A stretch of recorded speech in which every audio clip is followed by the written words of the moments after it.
Battle shonen heroes are quite transformative. I don't mean that in any abstract metaphorical bullshit way, but literally. Quite often, our young, mostly loud, definitely stupid main characters are from the get-go on a road that eventually leads them to a moment of transformation, mostly in the physical sense. Be it hair color or length, external transformations are a key component of Battle Shonen as they allow for a satisfying and clear indicator of an equally impactful internal transformation. Cheerio McNiceGuy is not a timid underdog anymore. Instead, he now knows his worth and is willing to fight to prove it. Just look at his cut! While it is definitely used often as a shorthand crutch, when it comes to externalizing the fairly obtuse concept of character progression within children's media, shonen transformations are kind of a genius idea, immediately communicating the entire idea of a changed man in just a quick switcheroo of the character design. However, this moment of transformation has, as a concept itself, a core weakness. It's a moment. Because of the nature of cliffhangers, weekly releases, and the plain reality of marketing, it is much more attractive to have this shift, this transformation happen in an instant, the immediacy of the change highlighting how drastic it is. But that isn't always convincing. Change in real people is iterative, small decisions snowballing into personality change over large periods of time. I would know, I am a real person, I think.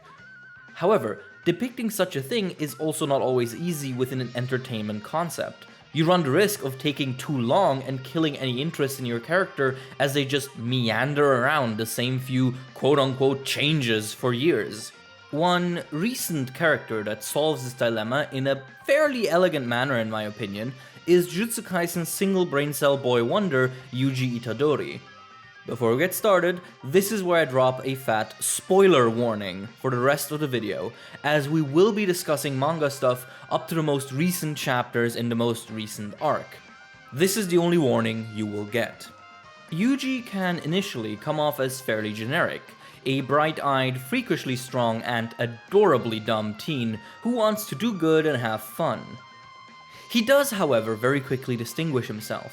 While the general description I just gave is generally true, what takes this genre and gives it a cool twist is that the good he wants to do specifically relates to death, not preventing it, but ensuring fairness, kindness, and, crucially, lasting meaning within the concept itself.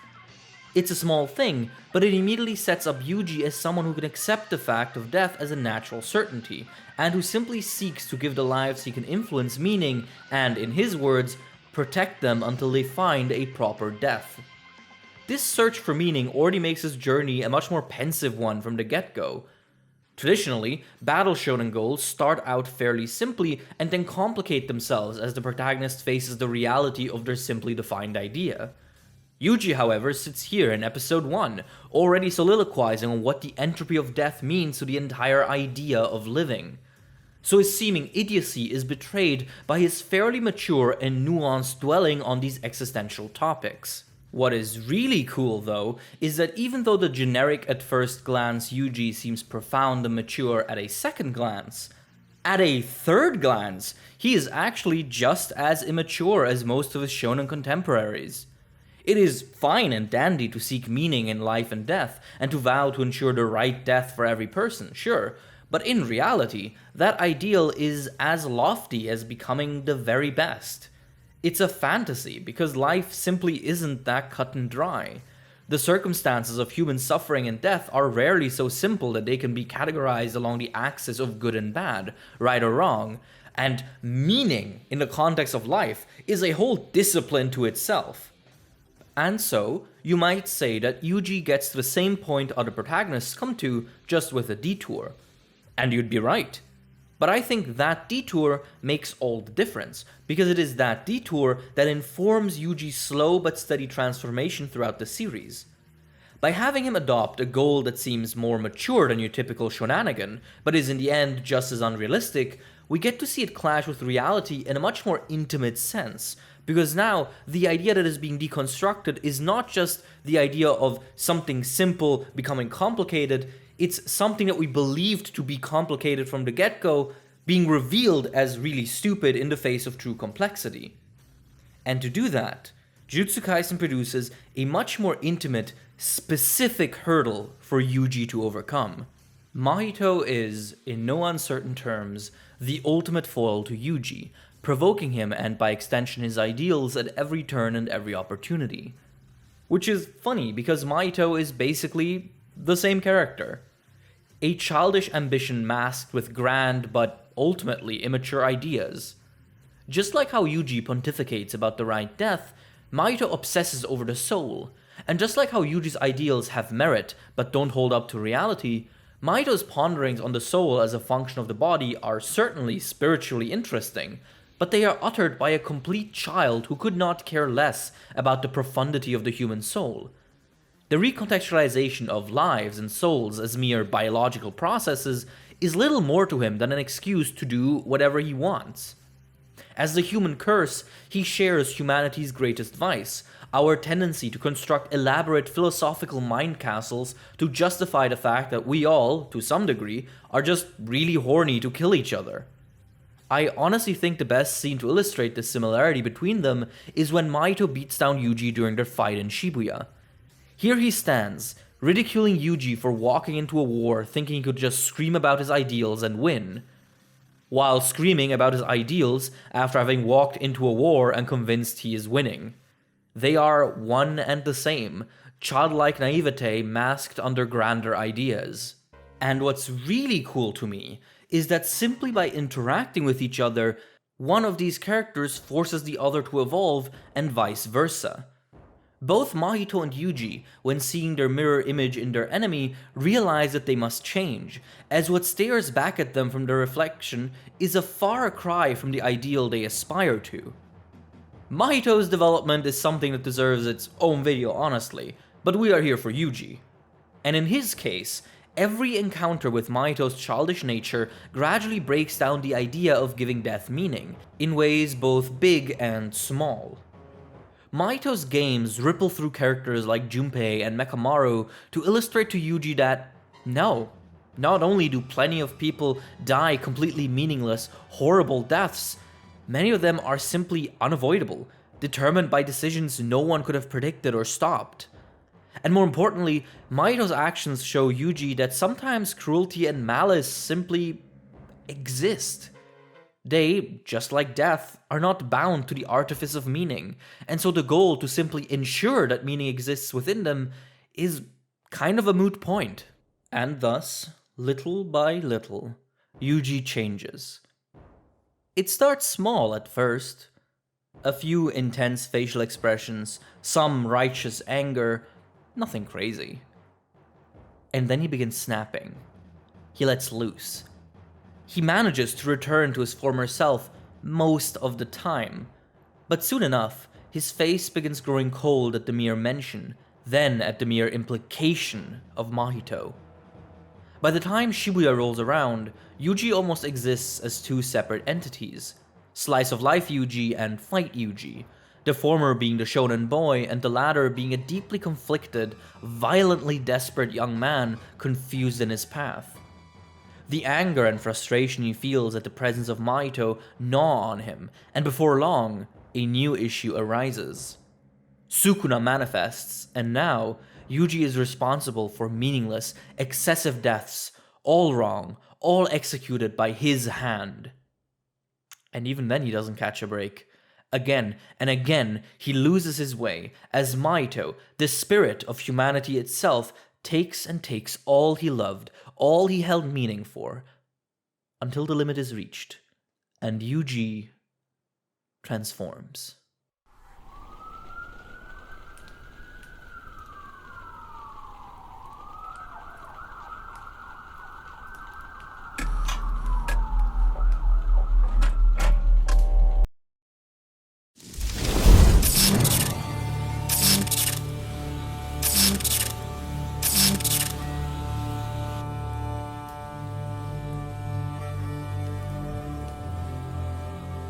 You were right, Mahito. I am you. I wanted to reject you, convince myself that you were wrong. But that doesn't matter now. I'm gonna kill you. Even if you come back as another curse, I will kill you. Change your name, change your form. I will kill you again and again and again. I don't need to find meaning or a reason. Maybe 100 years after my death, the meaning behind my actions will become apparent. In the grand scheme of things, I am probably nothing more than a cog. But I will keep killing curses for as long as I can. That is my role in all of this. What makes these final moments between Yuji and Mahito so amazing to me is that it takes the idea of a character transformation and twists and turns it until it barely even registers as such. Yuji doesn't gain a new form, he doesn't even power up at all in the physical sense, and yet he could not be more changed. The tiny tensions that have been pulling at him for the last 100 or so chapters finally get to him, and grant him an insight into how unattainable his ideals really were. Yuji finally accepts that the very idea of finding meaning in the moment is misguided in itself, and that while that privilege might be granted to those with the gift of hindsight a century from now, in this very instant, what matters isn't this artificial idea of seeking purpose in the unexplainable. No, what matters now is a cold, unwavering pragmatism, a resolve to simply destroy that which you deem harmful. No grand excuses, no greater good. He is Yuji Itadori, Jujutsu sorcerer, and thus his purpose is to destroy curses. Anything else is flavor text. This also adds a hint of tragedy into the traditionally triumphant transformation trend.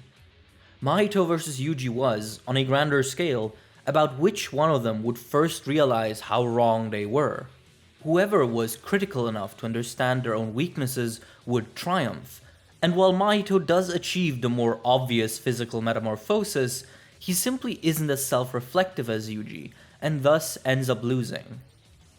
And yet, while Yuji succeeds, while he wins the battle, and honestly even the war, he loses himself. His enlightenment comes at the cost of fully admitting that what made him him was ultimately childish. He only wins because he fails to uphold what he thought made up his very core. Even though some of his cheerfulness returns later in the story, he never loses that look of pragmatism etched into his very flesh in a very literal sense. He's not the one that will bring just deaths and meaning to those in need. He's not a hero. He isn't even all that special. He is simply a cog in a machine. Thank you everyone for watching. As usual, these videos would not be possible without the support of my patrons, so a special shout out to them, especially Fiction Ape, Cini, Geo, Jameson Tate, Mr. Meander, Paracha, Peroskoko, Project Iceman, and Razor Roy. Take care, and I'll see you next time. Bye bye, wash your hands and be safe.